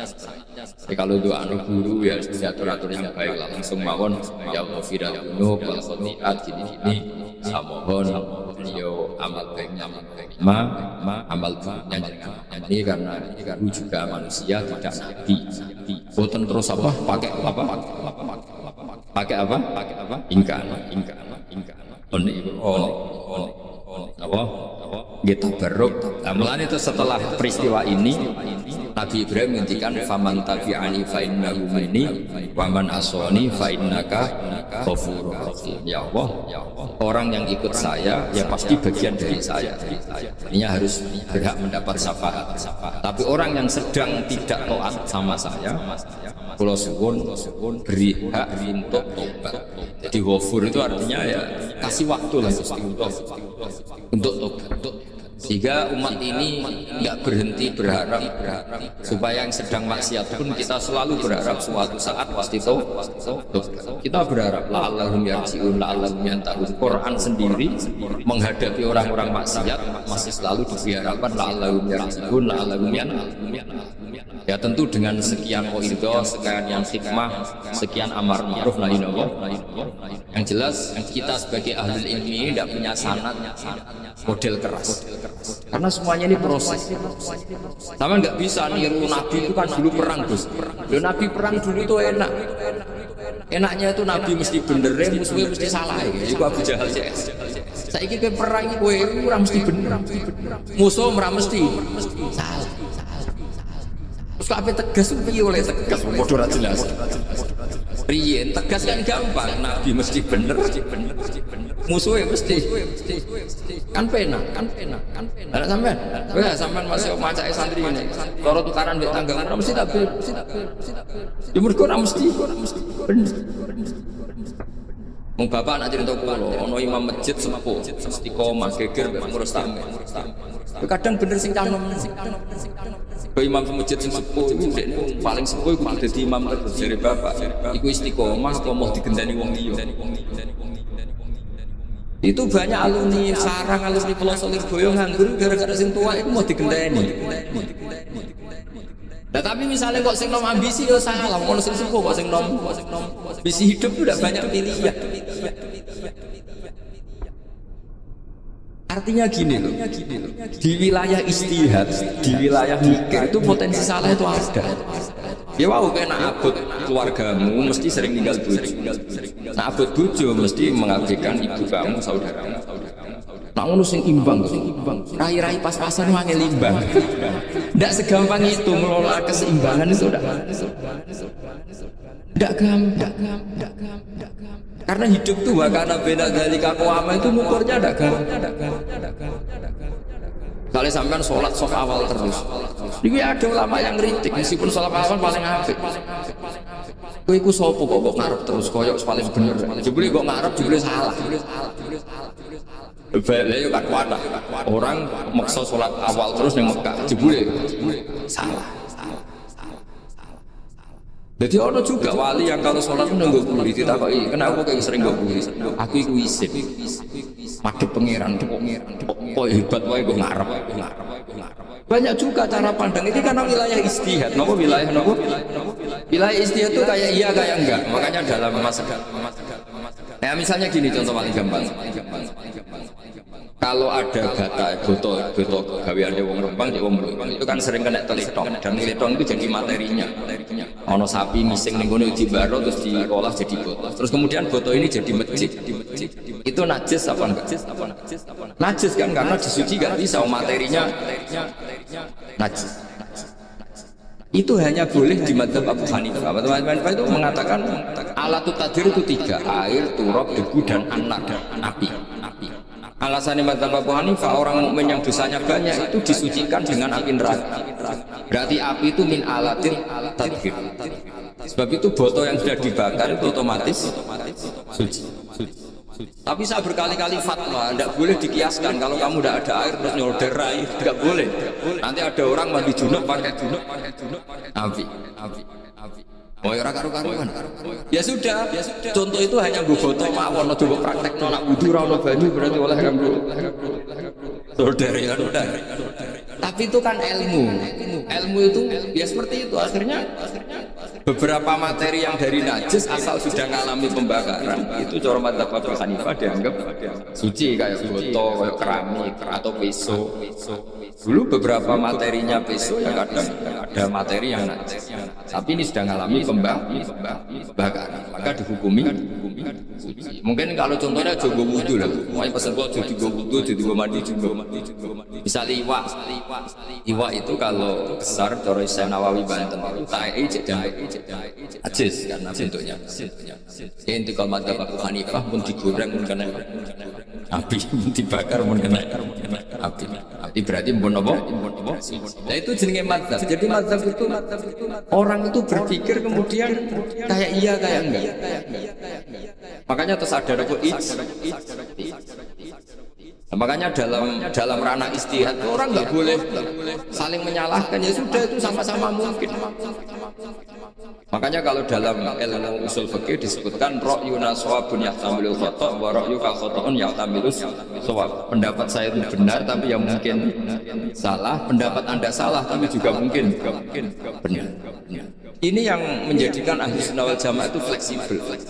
Fleksibel itu relax. Karena di luar masalah usuluddin, masalah tauhid, itu ya mesti begitu. Sampean sering silaturahim yang konco-konco yang dulur-dulur. Apik. Tapi takokno bojomu wong amen lu. Karena terus kadang silaturahim nak keseringan yo keliru. Silaturahim jam 09.00 wae wong kerja. Maksudnya ini kan makanya terus ada orang cara mencintai Nabi itu gak pernah sowan. Ditanya, lo kamu itu mencintai Nabi kok udah pernah sowan? Ya karena kalau saya sowan ganggu Nabi dong. Nabi kan punya anak, punya keluarga. Kalau nemuin saya kan artinya gak ngurusi anak istri. Dan itu menurut saya benar. Saat termasuk dia yang jenis itu. Makanya kalau kamu sering sowan saya sudah ada biji bagus, itu udah bagus. Itu pasti gak gitu. Tapi misalnya seneng kok rasuan yo lucu, wong seneng kok ora tau sowan. Sampeyan milih ndi? Kan lucu kan? Lho sowan tuh mesti gak bangga. Tapi seneng kok ora tau sowan lucu kan? Nah itu istihad. Maksudnya istihad itu ya ada sahabat yang seneng Nabi juga pernah sowan. Dia hanya datang ke masjidnya ikut jamaah, Dia enggak pernah sowan. Ada lagi sahabat yang kalau disuruh coba wajahnya Nabi itu kayak apa, saya nggak pernah lihat. Padahal bertahun-tahun jadi sahabat. Karena ijlatan lagu, saya sangat menghormati beliau sehingga saya merasa nggak berani melihat wajah. Tapi banyak juga sahabat yang detail mensifati beliau, sampai hajibnya tahu, syarifnya tahu, semuanya tahu. Saking mencintainya, aku nak Nabi suruh nengil. Sama-sama seneng, tapi cara mengimplementasikan itu wilayah-wilayah apa? Jadi kalau suwon terbiasa lah dengan beda pendapat, biasa mawon. Dan itu kita dilatih. Hanya wonten makalah masyhur istilahul a'immah napa? Sebagian disebut istilah umatku yang berbeda-beda. Beda itu bukan konflik, beda pandang, beda sudut materi atau metode atau maslak. Itu semuanya asal ikhlas dan berbasis ilmu. Ini kabeh napa roh. Nah ini cobalah jadi etika kita, muhasabah kita. Jadi muhasabah itu cara berpikir kita set, kita pikir ulang. Ternyata semangatnya seorang nabi itu wastaghfir li dzambika walil mu'min. Semangatnya itu memintakan ampun. Orang ahli tafsir tahu semua kalau nabi itu tidak mungkin dosa. Jadi itu khitabun nabi wa urida bihi umat, itu khitab nabi, tapi yang dimaksud itu umatnya, karena nabi tidak akan mengalami dzambun, tidak akan mengalami dosa. Sekarang enggak, kadang-kadang kita ini kalau orang lain salah itu semangat. Kalau di perusahaan ada teman salah, apalagi pimpinan salah itu seneng. Barokahnya salah bisa ganti kan. Mungkin di dunia tokoh juga gitu, barokahnya ada tokoh salah, kita jadi populer sendiri. Tidak boleh seperti itu. Kita harus saling sodri di jami'il muslimin. Jadi ini harus dilatih. Saya tadi matur sama Habib Rahmat, latihan kita jadi hidup. Nabi itu kalau resep jadi wali itu kata Nabi gampang. Kata Nabi, kalau kamu ingin disenangin Allah, ya sudah. Kalau kamu asbahta wa amseta gini-gini, perasaan kamu, kata Nabi, jangan punya perasaan ghil sama orang muslimin. Itu sudah wadhalika min sunnah. Makanya Nabi ngendikan la yablughni ahadun an ahadin syai'an. Ada yang baca la yuballighni ahadun an ahadin syai'an. Seseorang jangan melaporkan ke saya tentang salahnya yang lain. Fa inni akhruju ilaikum wa ana salimus sadri. Karena saya ingin ketemu sampean semua dalam keadaan salimus sadri, tidak punya perasaan.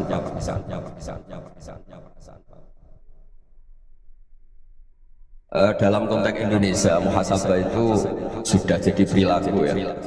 Karena dulu orang tua saya, guru-guru saya kalau kandani itu, bayangkan kalau kamu jadi dia. Jadi misalnya kita mentang-mentang atasan, otoriter sama bawahan, bayangkan kalau kamu jadi yang bawahan itu kayak apa? Laukun tamakana, kalau orang Arab bilang, bayangkan kalau kamu di posisi dia. Makanya guyonannya orang-orang Indonesia itu kan orang haramkan judi gitu, bareng dikasih tahu, tapi yang menang anak jenengan, alhamdulillah. Ternyata ngaramkan itu karena ada anaknya. Kalau anaknya yang menang ya seneng. Meskipun itu guyonan, tapi saya punya padanan itu dalam kitab hikam.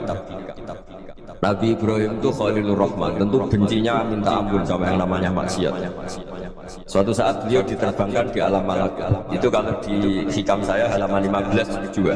Saya masih ingat betul. Mungkin kalau Anda beda halaman karena beda cetakan atau nggak punya kitabnya. Atau punya tapi tidak bisa baca. Ya, itu jadi berbagai kemungkinan. Atau punya tidak bisa baca tapi dianggap jimat. Atau tiga pencitraan, banyak tuh kaji-kaji tidak bisa baca kitab tapi di ruang tamunya kitabnya besar-besar. Pencitraan itu, tapi ya bagus lah, nggak apa-apa untuk syiar. Setelah diterbangkan di alam malakut, diperlihatkan sama Allah, ada orang pezina, ada orang syaribul khomri, ada orang mabuk, ada orang macam-macam. Allah tanya sama Nabi Ibrahim, bagaimana pendapat kamu Ibrahim tentang mereka yang maksiat? Kata Nabi Ibrahim, ya Allah habisi saja mereka hidup di bumi engkau, makan rezeki engkau, kemudian mereka tidak taat sama engkau.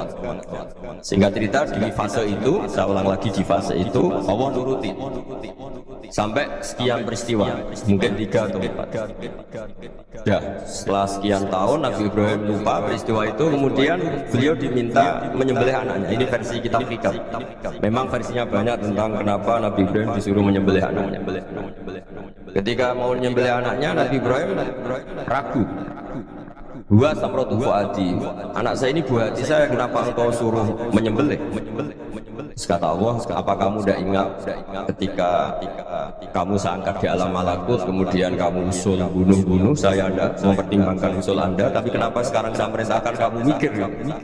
Terus, ya karena ini anak saya ya Allah. Kata Allah, rumang samu, bukan mata ini gak gawean kau sehingga gawe enak wae usul mata ini. Saya yang bikin, kemudian Anda enak aja usul membunuh. Semenjak itu Nabi Ibrahim itu di eranya itu asfaqun nas, orang paling sayang sama manusia. Karena kadang kita keras itu ya kebetulan itu udah anak kita, ada keluarga kita. Cara orang Jawa itu kan gitu ya, kalau ada perempuan terus macak yang macam-macam pakai sepeda motor cowok terus wah itu luput suwuk muga-muga gini, tapi setelah dikasih tahu iku ponakane jenengan muga-muga selamat. Jadi jangan-jangan kemarin Pak Ahli Ma'asi itu kebetulan itu tidak keluarga kita. Kalau keluarga yang pernah salah pada kita, semangat kita mintakan maaf. Jangan-jangan kita didikte hukum sosial. Jadi orang yang salah kebetulan itu orang yang menservis kita atau keluarga kita atau orang dekat kita, jangan-jangan semangat kita mintakan ampun. Jadi kalau sama orang lain kebetulan musuh kita semangatnya minta itu kena adat. Nah ini yang nggak boleh dalam Islam. Islam mengajarkan niru Rasulullah SAW, Nabi itu rahmatal lil alam. Bahkan kemarin saya ngaji virtual sama beberapa habaib, ada Habib Ali Al-Jufri dari Mesir, ya, ada Habib Alwi dari Kuitang, ada Habib Nabil Al-Musawal. Dari sekian habaib itu saya masih ingat diantaranya yang didawuhkan rahmatan lil alamin itu ketika Nabi adahu kaum disakiti oleh kaumnya, dan itu mereka masih kafir sama. Itu mereka dapat doanya Nabi, Allah mahdi qaumi fa innahum la ya'lamun. Kayak apa baiknya Nabi, orang yang menyakiti, yang melukai, tapi Nabi masih berdoa Allah mahdi qaumi fa innahum la ya'lamun. Sayyidina Umar dapat doanya Nabi itu yakhina kana kafiran, ketika masih kafir didoakan Allahumma izzil Islam bi Umar. Itu ketika masih kafir. Itu pelajaran bagi kita bahwa yang sedang tidak cocok pun itu dapat berdoa kita. Ya doa supaya kondisi kita baik, hari tambah baik. Karena agama ini saya berkali-kali bilang nimangga yang juwa wal yaumal akhir. Agama ini diperuntukkan bagi yang selalu punya harapan pada Allah Subhanahu wa taala. Saya cerita muhasabah ini tentang hubungan kita dengan Allah. Di Indonesia itu banyak orang fasik, banyak orang nakal. Ya di mana-mana orang nakal itu ya mayoritas wa aksaruhum fasikun. Tapi berkahnya harapan.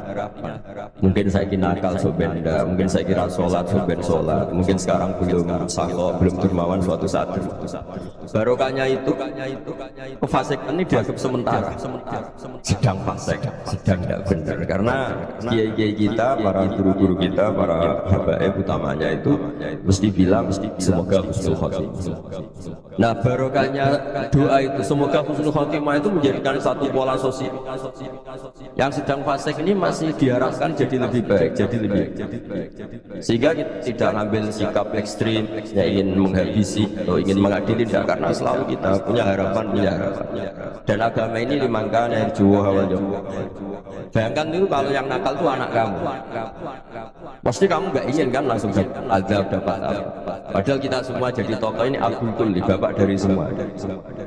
Sehingga ketika Rasulullah SAW jalan-jalan kemudian melihat perempuan sedang menyalakan api. Kalau apinya mati ditiup, anaknya dijauhkan. Nanti kalau sudah jauh dari api, anaknya digendong lagi. Terus kata Rasulullah, matur ke semua sahabat, "Ara'aitum anna hadhihi tarikhatan waladaha ala." Apa kamu berpendapat bahwa perempuan ini akan melemparkan anaknya ke neraka? Tidak ya Rasulullah. Tidak akan seorang ibu melemparkan anaknya ke api. Terus kata Rasulullah, Allahu arhamu min hadhihi biwaladiha. Allah lebih rahman, lebih rahim dibanding orang tua ini kepada anak. Ini yang harus kita kenalkan terus, kita kampanyakan terus supaya orang hubungannya dengan Allah itu nyaman, asik. Sehingga dengan demikian selalu ada harapan bahwa yang sedang nakal ini suatu saat kita tidak boleh menghukumi pasti begini, pasti begini, itu tidak wilayah. Itu juga yang dicontohkan Rasulullah SAW. Secara lahir Nabi itu gak berkenan sama Wahsy, karena Wahsy itu salahnya salah fatal karena membunuh ahabban nasi ila Rasulillah, yaitu membunuh Sayyid Hamzah. Jadi ketika Wahsy tobat, Nabi itu terima tobat. Dan ketika beliau dengan basariahnya gak siap ketemu Wahsy karena harus ingat Sayyid Hamzah, basariahnya diturutin. Oke, kamu iman saya turutin, tapi jangan sering ketemu saya, karena kalau ketemu kamu saya masih ingat sama paman saya Sayyid Hamzah. Kita bisa ngelola seperti itu. Kita tidak cocok sama orang, bagaimanapun mereka umat Rasulullah SAW, kita tetap mencintai mereka. Misalnya kalau beda agama, mereka sama-sama orang Indonesia, kita mencintai mereka atas nama warga Indonesia. Tapi kalau misalnya potongannya ura cocok, beda kultur, bawaannya itu mangkel nocor Jawa, ya bisa diilmuni, jangan ketemu. Wong sudah tidak cocok, ketemu nyari solusi. Orang ini tok seneng itu kan repot itu. Ya sudah, kalau nggak pati cocok ya jangan sering ketemu.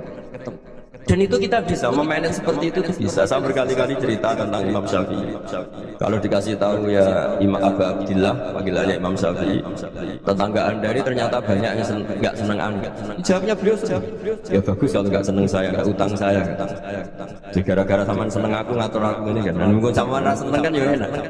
Jadi hidup itu udah happy. Kalau seneng ya teman silaturahim, kalau nggak seneng ya nggak bakal hutang gitu. Baru kayak seneng itu nggak ganggu.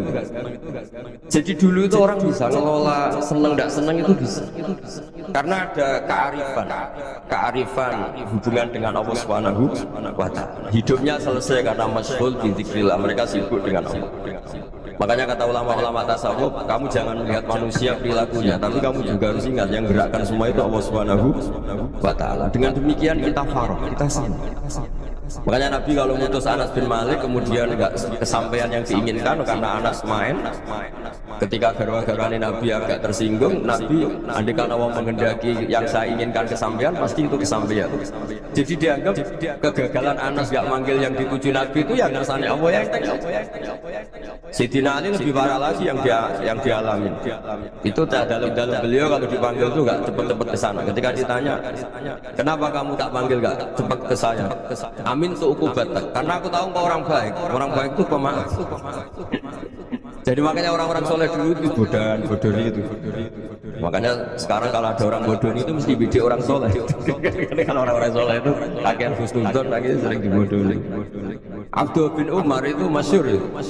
Kalau ada budaknya sering sholat, sergap sholat itu dimerdekakan. Akhirnya nggak sholat pun pura-pura sholat. Akhirnya juga dimerdekakan. Ketika ditanya kenapa engkau merdekakan, padahal mereka sholatnya menipu engkau, kata pembisik. Man khoda'ana lillah in khoda'na lah. Dia nipu atas nama Allah, berarti saat tertipu juga atas nama Allah, gak masalah dong, semuanya demi Allah Subhanahu wa Ta'ala. Jadi ketika kita mensifati Allah Ta'ala itu ghafir, Allah pemaaf. Jangan kamu nggak fair untuk diri kamu nyifati Allah ghafir, pada orang lain Allah kamu sifati sadidul iqab. Jadi Allah kamu atur, kayak MC tadi ngatur saya. Jadi Allah itu apa? Kalau pada saya ghafir, kalau pada musuh saya sadidul iqab. Itu enggak fair. Kalau Anda punya harapan kepada Allah karena Allah Rahman Rahim, Allah ghafir, sebenarnya Allah pada musuh kita ya bisa saja Allah ghafir, bisa saja Allah Rahman Rahim. Sehingga kita melihat orang lain yang kita tidak cocok itu ya enteng saja. Itu min ummati Rasulillah sing tanaluhu syafa'atu, tanaluhu sa'atu rahmati, tanaluhu. Fair. Jangan dengan kita kayak mesti dapat rahmat. Jangan orang lain kayak Allah pasti sadidul iqab. Itu tidak boleh. Sehingga ketika ada orang Badui, singkat cerita orang Badui ini kencing di masjid. Semua sahabat meminta dia. Yang enggak minta hanya Nabi tok. Saking mangkalnya orang ini karena semua sahabat bentak kecuali Nabi. Setelah dibenarin Nabi, terus Nabi nyuruh sabbu ali danuban min ma'in. Setelah disucikan masjid itu, dia berdoa keras. Allahumma arhamni wa Muhammadan wa la tarham ma'ana ahadan. Ya Allah, yang berhak dapat rahmatmu hanya saya dan Nabi Muhammad, yang lainnya jangan. Karena yang lainnya tuh jengkelin, begitu aja saya salah dimarah-marahin. Jadi kalau kamu doa terbatas ya kayak orang Badui, kayak orang Arab. Apa kata Nabi? Laqad tahajjarta wasi'an. Allah yang rahmatnya luas menjadi kamu sempitkan. Karena kamu mau atur Allah hanya Rahman pada Indonesian Power, pada NU, pada kita, yang orang lain nggak perlu dapat. Itu kan kasihan Islam, karena Islam terus nggak dimiliki semua orang. Allah nggak dimiliki semua orang, Rasulullah nggak dimiliki semua orang, karena supaya NU, supaya ormas tertentu dibagi nggak boleh takat serta wasiat, kata Nabi, tidak boleh mempersempit berat yang rahmatnya itu luas. Ini semoga etika ini kita pakai di Indonesia. Yang sedang fase kita harapkan lebih baik, yang sedang nggak dapat hidayah kita doakan dapat apa? Hidayah. Masyhur kan, makanya tadi saya mohon sama Habib Ali supaya Habib Ahmad supaya tetap mahalul qiyam, tabaruk sama Habib Ali di antara doa-doa di Sintudurar masyhur itu anluqa bilal mudhniba minna bil ghufran wal musi'a bil ihsan. Jadi harapannya para habaib, para orang-orang baik dulu ya, semoga yang dosa itu dimaafkan, yang sedang salah dibuka, bikin lebih baik. Nabi itu tugasnya juga gitu, wastaghfir li dzambika wa lil mu'minina wal mu'minat. Nabi itu tugasnya juga memintakan ampun yang sedang salah. Nah ini cobalah jadi etika kita, muhasabah kita. Jadi muhasabah itu cara berpikir kita set, kita pikir ulang. Ternyata semangatnya seorang Nabi itu wastaghfir li dzambika wa lil mu'minina. Semangatnya itu memintakan ampun. Orang ahli tafsir tahu semua kalau Nabi itu tidak mungkin dosa. Jadi itu khitab lin Nabi wa urida bihi umat, itu khitab Nabi, tapi yang dimaksud itu umatnya, karena Nabi tidak akan mengalami dzambun, nggak akan mengalami dosa. Sekarang enggak, kadang-kadang kita ini kalau orang lain salah itu semangat. Kalau di perusahaan ada teman salah, apalagi pimpinan salah itu seneng. Barokahnya salah bisa ganti kan. Ya jadi kalau mungkin di dunia tokoh juga gitu, barokahnya ada tokoh salah, kita yang jadi populer sendiri. Tidak boleh seperti itu. Kita harus saling musodri di jami'il muslimin. Jadi ini harus dilatih. Saya tadi matur sama Habib Ahmad, latihan kita jadi hidup. Nabi itu kalau resep jadi wali itu kata Nabi gampang. Kata Nabi, kalau kamu ingin disenangin Allah, ya sudah. Kalau kamu asbahta wa amseta gini-gini, perasaan kamu, kata Nabi, jangan punya perasaan ghil sama orang muslimin. Itu sudah wadhalika min sunnah. Makanya Nabi ngendikan la yuballighni ahadun an ahadin syai'an. Ada yang baca la yuballighni ahadun an ahadin syai'an. Seseorang jangan melaporkan ke saya tentang salahnya yang lain. Fa inni akhruju ilaikum wa ana salimus sadri. Karena saya ingin ketemu sampean semua dalam keadaan salimus sadri, tidak punya perasaan apa-apa. Karena kalau nurutin membisik, nurutin informasi itu ya repot. Karena orang pasti sedih.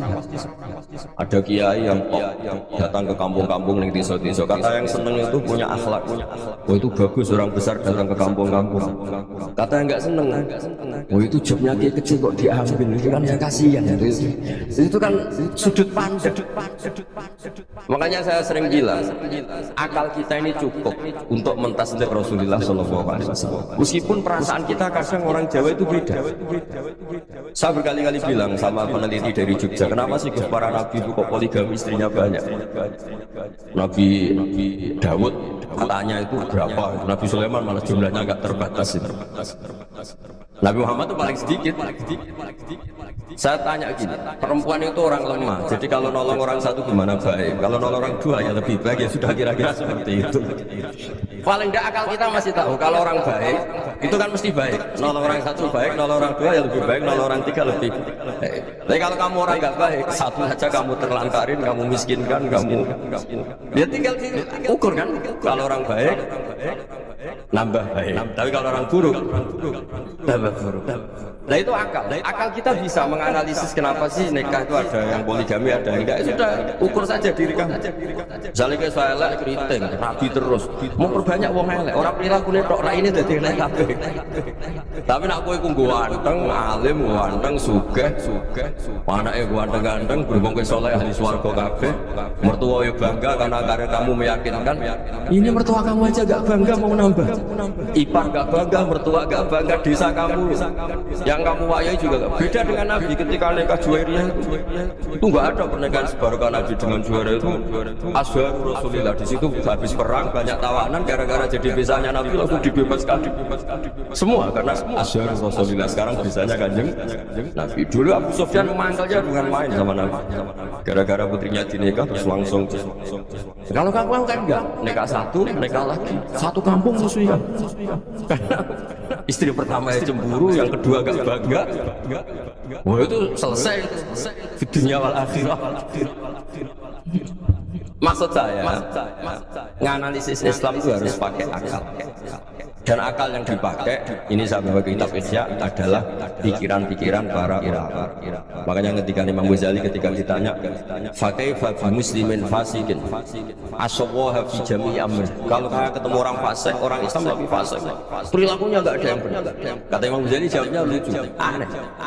"Ma min muslimin illa wa islamuhu ta'ah." Enggak ada orang Islam kecuali dia mau Islam, membenarkan Allah dan Rasul itu sudah taatnya dia. Kok kamu tidak bisa melihat taatnya dia? Dia pikirannya kan ini pemabuk, ini tukang apa. Tapi kata Imam Ghazali, sebenarnya kamu masih bisa berpikir positif. Ma min muslimin illa wa islamuhu ta'ah. Tidak ada seseorang Islam ketika dia milih Islam itu pasti ada taatnya, yaitu tasdik pada Allah dan tasdik kepada Rasulullah SAW.